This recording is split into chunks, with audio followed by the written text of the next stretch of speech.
Đừng cao vậy. Đẹp quá, đẹp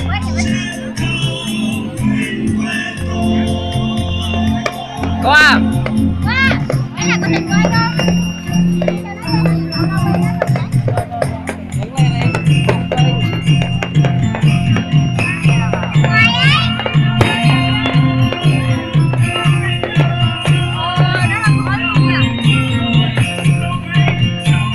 Khỏi nhiều vậy đó, nên làm mình đêm chứ ban ngày là thấy khỏi không à.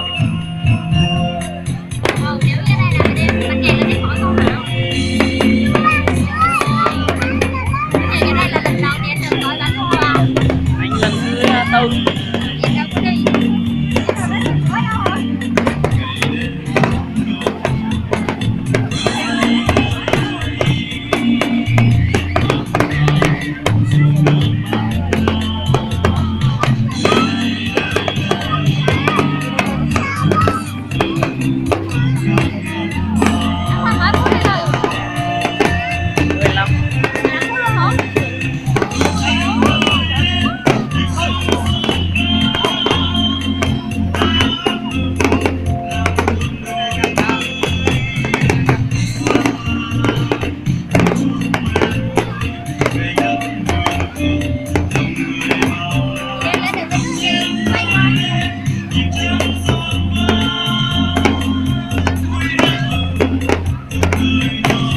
Thấy con điện thoại.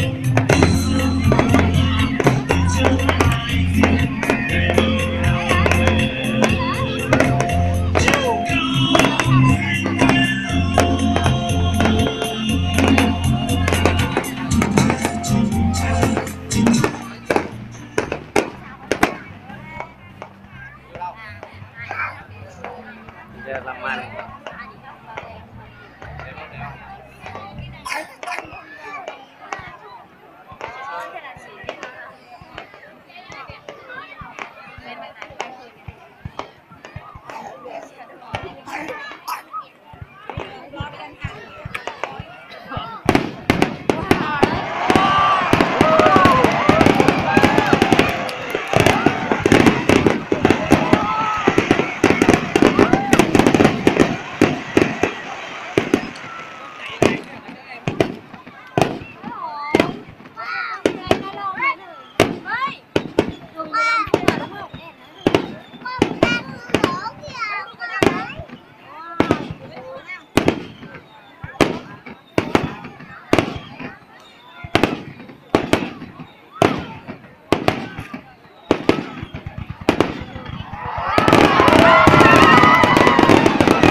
Pháo đây chưa đẹp, pháo mà nó ra hình các con, các hình hoa.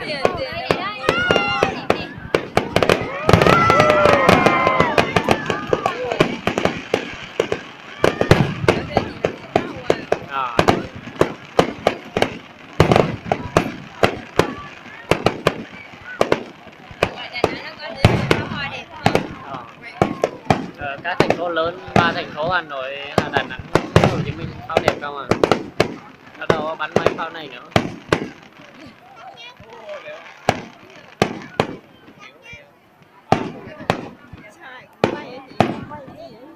Ai biết, thấy ai chơi mình cũng chơi.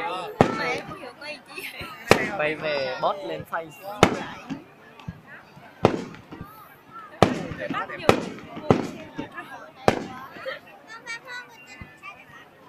Quay lại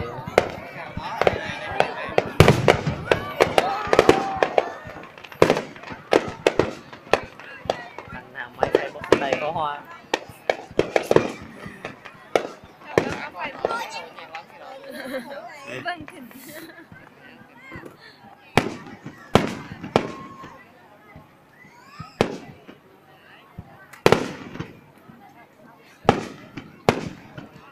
Đáng lẽ ra bông kia từ cái bông nhỏ kia ra tiếp mà pháo đây nó không có ra có lần nữa chưa. có đâu, đâu có đâu, đáng lẽ từ bóng nhỏ đến ra tiếp.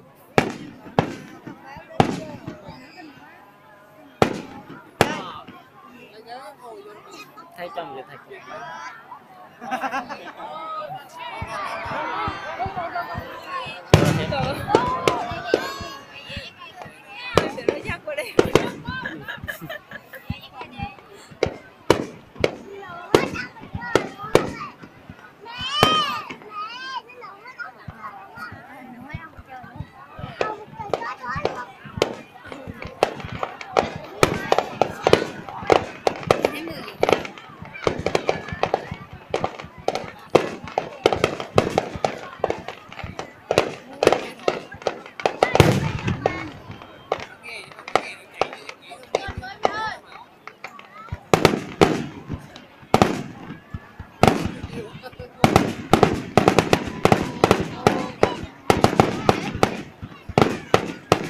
Tiếc tài.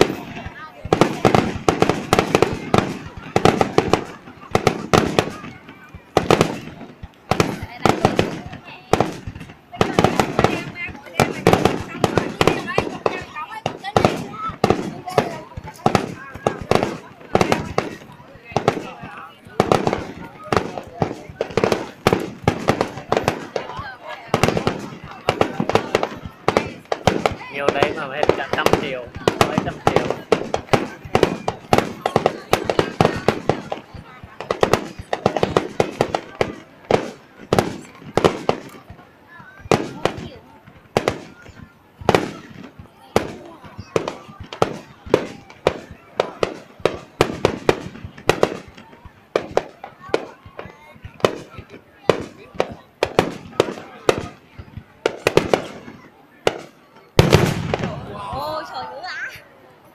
Không thấy gì hết rồi. Lên cái không vậy? Nổ to mà không thấy gì hết.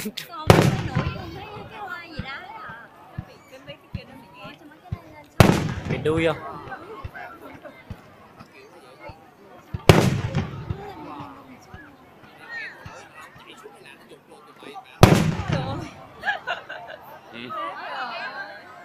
Chưa. Quả sẽ có mấy cái không thấy nó lên đâu. Thấy không?